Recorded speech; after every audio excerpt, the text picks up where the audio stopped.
Je ne sais pas si vous avez vu l'excellent film documentaire d'Ovidie ce soir sur l'affaire d'Émilie sur France Télévisions. J'espère que vous pourrez le regarder en replay, c'est vraiment important. C'est une histoire totalement scandaleuse. Émilie, c'est une touriste canadienne. Et un soir, eh bien, elle va rencontrer des policiers de la Brie et elle va les suivre au 36 quai des Orfèvres, mais elle va être violée. Alors elle porte plainte, il y a un procès, elle gagne son procès, ils sont condamnés à 7 ans de prison. Mais ils font appel et ils vont être acquittés parce qu'à ce moment-là, eh bien, on va s'appuyer sur des enquêtes psychologiques qui ont été faites, non pas sur les agresseurs présumés, mais sur la victime, sur Émilie.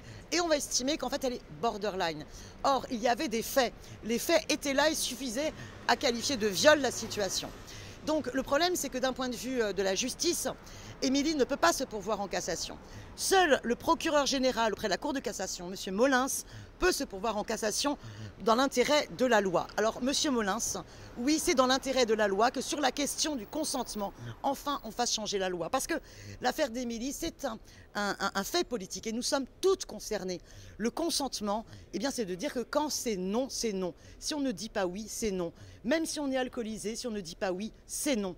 Et donc, c'est essentiel de faire avancer cela. Et donc, il faut à la fois la justice pour Émilie et en même temps pour nous toutes que la loi évolue sur le consentement.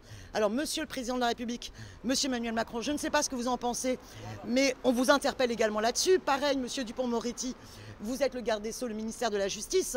Je ne pose pas la question à Monsieur Darmanin, parce que lui, il nous a montré que d'un point de vue personnel, la question du consentement était le cadet de ses soucis. Et je doute qu'il intervienne vis-à-vis de ces policiers de la Brie accusés de viol. Mais vraiment, pour nous toutes, il faut que la loi évolue. Exigeons de Monsieur Molins qu'il se pourvoie en cassation.